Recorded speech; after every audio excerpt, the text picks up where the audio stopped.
Buenas, ¿cómo andan? Bueno, la idea es grabar un video sobre transformador real, como para que les quede un resumen ahí un poquito de lo que es el transformador real. Vamos a partir principalmente, sí, como ya dijimos antes, de los conceptos de transformador ideal. O sea, nosotros vamos a querer mantener ese concepto de transformador ideal y a partir de eso vamos a agarrar y vamos a ir poniendo los defectos, o mejor dicho, las pérdidas que uno tiene en un transformador real. ¿Cómo lo vamos a hacer? A partir de un modelo circuital equivalente, que no necesariamente son componentes físicos. Quiero que quede claro esto, ¿sí? Todos los componentes que nosotros vayamos agregando a nuestro modelo equivalente es simplemente un circuito que se comporta como el transformador ideal. Eso es modelizar, justamente. Nosotros, entre otras cosas, más adelante vamos a aprender a calcular disipadores para transistores y ahí también haremos un modelo térmico. Entonces haremos un circuito eléctrico que se comporte como ese modelo térmico. ¿Está bien? Entonces, el día de hoy vamos a partir de nuestro transformador ideal, ¿sí? Recuerden que teníamos un núcleo, que ese núcleo en principio tenía dos arrollados de alambre, ¿sí? O dos bobinados, mejor dicho, de alambre, que eran el bobinado del primario y el bobinado del secundario. Entonces, en función de cómo estaban puestos esos bobinados, nosotros teníamos nuestros puntos homólogos. ¿Qué eran los puntos homólogos? Los puntos homólogos eran aquellos cables del transformador que hacían que cuando yo ingresaba la corriente por uno de esos terminales, en el primario se generaba un flujo magnético, ese flujo magnético se veía afectado al secundario y en el secundario se ponía una tensión. Ahora, ¿cómo detectaba yo los puntos homólogos? Hay dos formas. La primera es que yo sepa cómo está bobinado. Entonces, si yo sé cómo está bobinado, por regla de la mano derecha, yo sé que si la corriente entra, por ejemplo, en el terminal de arriba del primario, la corriente tiene este sentido, ¿sí? Entonces, con mis cuatro dedos voy a seguir el bobinado, ¿sí? Con mis cuatro dedos sigo el sentido del bobinado, el sentido de la corriente, y el pulgar me indica el sentido del flujo. En el caso de este, el flujo del núcleo va hacia arriba por este bobinado y recorre en esta dirección. ¿Sí? Flujo magnético. ¿Qué pasa en el secundario? Bueno, en el secundario el flujo ahora ya está fijado, porque lo determinó el primario. Entonces en el secundario el flujo va hacia abajo. ¿Y qué tengo que hacer ahora? Tengo que ver hacia dónde va a circular la corriente. ¿Cómo miro la corriente? La corriente la miro con los cuatro dedos nuevamente, ¿sí? Si el pulgar va hacia abajo, cuatro dedos siguen el sentido de la bobina. Si yo pusiese mi mano acá, esta espira está por delante, con lo cual el sentido de la corriente viene así, ¿sí? Y si sigo la vuelta de la espira, fíjense que la espira esta sube, con lo cual la corriente está subiendo y sale por acá. Aquellos terminales por los cuales cuando entra la corriente sale por el otro lado, se dice que son puntos homólogos. Y se los marca con un puntito. Entonces, siempre recordar que la corriente entra por el punto y sale por el punto. Si la corriente no entra por el punto, entra por el no punto, va a salir por el no punto. ¿Está bien? A su vez, como colorario, recordamos que la tensión apunta siempre hacia el punto homólogo. O sea que si esto es B1, acá tenemos B2. Esto es el transformador ideal, ¿sí? En un transformador real voy a seguir teniendo los puntos homólogos, voy a seguir teniendo ese comportamiento de que la corriente entra por el punto y sale por el punto, pero ¿qué se me va a sumar? Se me va a sumar que ahora la transferencia de energía del primario no es completa hacia el secundario. Es decir, el rendimiento no es del 100%. Entonces, lo primero que nosotros vamos a derrocar es que vamos a decir que la potencia de entrada es distinta a la potencia de salida. La potencia de entrada es distinta a la potencia de salida. ¿Y eso qué quiere decir? Quiere decir que va a haber pérdidas. Pérdidas para nosotros es disipación de energía. En nuestro caso va a ser disipación de energía en principio calórica. Vamos a hablar primero de todo lo que son pérdidas por calor, ¿sí? Entonces, todo lo que nosotros disipamos como potencia activa, como pérdidas por calor, lo vamos a representar con elementos pasivos que son las resistencias. Entonces, ¿qué tengo? Tengo una resistencia en el bobinado del primario primero. ¿Dónde está esa resistencia? Muy bueno, esa resistencia yo la puedo medir. Yo agarro un ómetro, agarro el primario de mi transformador, mido con ese ómetro entre el primario y me da una resistencia. Esa resistencia es la resistencia de la bobina del primario. Obviamente, cuando yo hago circular corriente por un alambre de una cierta longitud y cierta sección, sabemos que tiene una resistividad, entonces ese alambre va a disipar cierta energía, es decir, se va a calentar. Con lo cual, la primera pérdida que nosotros vamos a incorporar en nuestro modelo equivalente es la resistencia del primario. Y acá abajo ya vamos a ir agregando resistencia del primario, disipación de energía en el bobinado primario.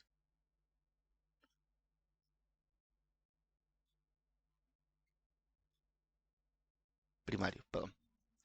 Del mismo modo, ¿sí? Como tengo una resistencia en el primario, obviamente que si yo pongo un ómetro en el secundario, también voy a tener una resistencia por el alambre del bobinado. Entonces, también de este lado voy a incorporar a mi resistencia del primario, del secundario, perdón, RS. Entonces, RS va a ser lo mismo, disipación de energía en el bobinado secundario. Bien, disipación de energía. Entonces, ¿es el único calor que se genera en un transformador? No, no es el único calor que se genera en un transformador. En un transformador, además de tener los dos enrollados de alambre, o sea, los dos bobinados de alambre, tengo un núcleo. Ese núcleo puede ser desde chapas en forma de C, o sea, laminado, para un transformador de baja frecuencia, llámese frecuencia de red, típico 50 Hz, 60 Hz si estamos en Brasil, por ejemplo, o mismo un transformador de baja frecuencia, pero que esté trabajando hasta 200 Hz. Eso es un núcleo laminado, chapas, ¿sí? Y a medida que yo aumento la frecuencia, el material del núcleo tiene que ir variando. ¿Qué quiere decir que ir variando? Bueno, voy a usar otro tipo de material. ¿Para qué? Para que la permeabilidad de ese material se banque justamente esa frecuencia de trabajo. En un transformador switching, lo más común que se puede utilizar es ferrite, ¿sí? Que es un material sintetizado, que tiene una permeabilidad alta y que me permite justamente poder trabajar a frecuencias del orden de los cientos de kilohertz tranquilamente. Les diría que hasta un mega se la puede bancar ese material. Bien, obviamente dentro de la ferrite hay distintos materiales con más impureza, menos impureza, pero no vamos a entrar a hilar tan fino. Lo importante es que tengo distintos materiales para el núcleo. Ahora, en el núcleo, cuando se genera este flujo, además de generarse el flujo de magnetización, este que nosotros marcamos como FIM, se genera una disipación de calor.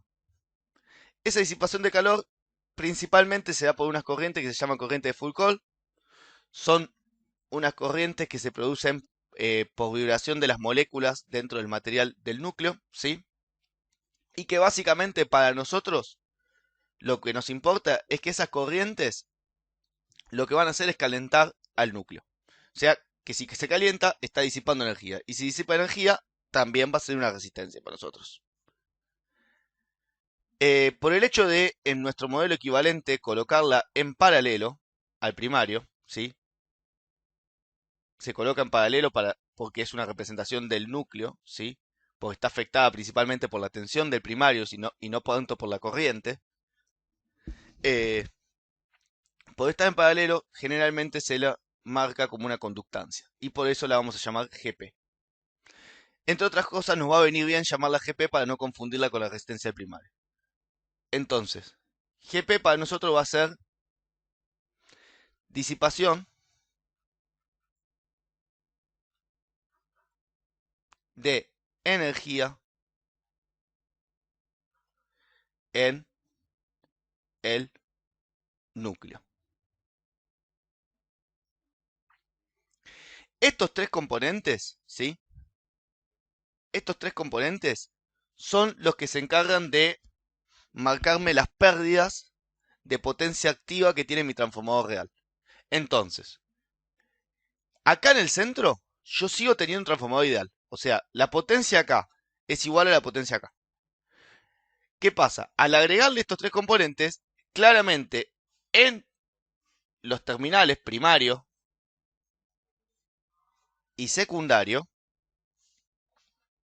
que son estos, ¿sí? Este es el primario, estos son los cables. Claramente ya la potencia de entrada no va a ser igual a la potencia de salida. ¿Por qué? Porque voy a tener disipación de energía en esta R, en esta R y en esta R. ¿Está bien? Internamente en este bloque sigo teniendo un transformador ideal. Bien. Hasta acá entonces lo que es pérdidas. Ahora, ¿es lo único que hay en cuanto a energía? No. También tengo energía magnética. Esa energía magnética está distribuida de tres formas. La principal, que nosotros necesitamos, que es la que se genera en el núcleo, la que tengo que transferir de un lado al otro. Ahora en un ratito vamos a hablar un poquito de esa, que es la más importante para nosotros, para la parte de fuente switching. Y después tengo energías magnéticas o flujos dispersos. ¿Qué son los flujos dispersos? Cuando ustedes circulan corriente por un bobinado con un núcleo, la mayor parte del flujo de ese bobinado se centra en el centro del solenoide o en el centro de la bobina, es decir, se transfiere al núcleo. Pero no es la única parte del flujo transferido. También tengo flujo transferido acá, en los exteriores del bobinado. ¿Sí? O sea, hacia afuera del bobinado. Es mucho menor que la que se va al centro del bobinado. Eso estamos de acuerdo. Pero existe. A esto se le llama flujo disperso. Entonces tenemos el flujo disperso 1 y el flujo disperso 2. Esto es producto del transformador real. Si el transformador es ideal, todo el flujo que se genera en la bobina primaria se trabaja como flujo magnetizante y va a parar al secundario. Transferencia 100%. Es decir, toda la transferencia del primario se da al secundario. Nosotros, partiendo de la base que queremos mantener un transformador ideal en el centro, ¿qué hacemos? Vamos a poner componentes que representen este flujo disperso en el primario y este flujo disperso en el secundario. Y el componente por excelencia que para nosotros va a generar flujo cuando le hago circular una corriente, ¿cuál es? La bobina. Por eso vamos a agregar la inductancia del primario, ¿sí? Inductancia. Y vamos a agregar la inductancia del secundario.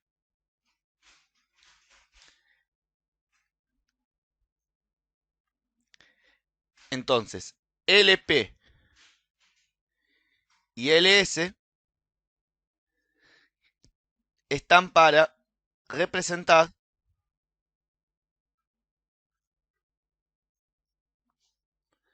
el flujo disperso en el primario y el secundario. Representa el flujo disperso en el primario y en el secundario. ¿Está bien? Estas ya no son pérdidas en cuanto a disipación de energía, o sea, en cuanto a calor, sino que son pérdidas magnéticas. Y la última que me falta es la referida al núcleo. El núcleo, como dijimos, es un material ferromagnético, es un material que se induce. Es decir, que cuando se genera un flujo en la bobina primario, se tiene que magnetizar el flujo, el núcleo, para poder transferirse todo ese flujo al bobinado del secundario. Y así hacer aparecer la tensión B2 y de haber un circuito cerrado aparecer la corriente I2. Ahora, si el núcleo es ideal, si el material fuese ideal, el flujo magnético enseguida aparece y enseguida se transfiere. Eso no ocurre, ¿sí? O sea, yo tengo que magnetizar, tengo que lograr generar este flujo magnético. Es decir, nuevamente, este flujo magnético nosotros lo tenemos que representar o modelizar de alguna manera en nuestro circuito. ¿Cómo lo vamos a modelizar? Otra vez con una inductancia. Esta inductancia la llamamos LM. LM es inductancia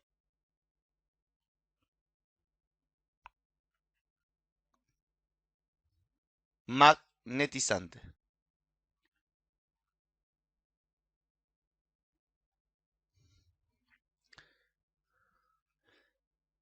Si quieren, podemos poner representa el flujo φm. ¿Está bien? Entonces, tenemos LP y LS son pérdidas magnéticas, flujos dispersos. LM, que se pone en paralelo al primario, representa la magnetización del núcleo. ¿Por qué dijimos que es la más importante? Porque esta es la que genera el efecto del transformador, ¿sí? Yo siempre me voy a tener que asegurar de que la inductancia magnetizante en un ciclo de trabajo, ¿sí? En un periodo completo de trabajo, se magnetice, es decir, almacene energía, y en tiempo restante, ¿sí? Del mismo ciclo, o sea, en un semiciclo, se magnetice, y en el otro tiempo se desmagnetice por completo, ¿sí? LM siempre, siempre tiene que trabajar en modo discontinuo. ¿Por qué es esto? Porque si yo no hago que LM trabaje en modo discontinuo, el núcleo del transformador se satura. Y si el núcleo de este transformador se satura, dejo de funcionar como tal, ¿sí? O sea, deja de transferir energía del primario al secundario. LM siempre en transformadores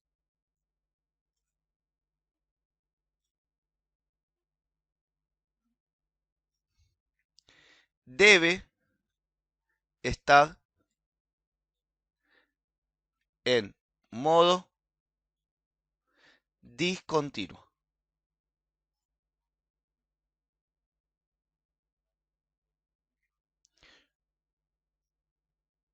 Ojo, el flyback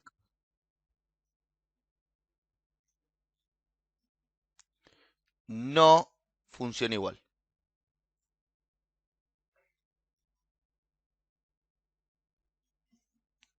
Esto lo aclaro porque cuando veamos flyback dentro de una clase, van a ver que la inductancia de magnetización no necesariamente trabaja en modo discontinuo. Pero eso es porque el transformador del flyback está hecho de forma distinta. Cuando veamos flyback vamos a aclarar bien por qué decimos esto. Pero en los transformadores comunes y corrientes, siempre LM tiene que estar en modo discontinuo.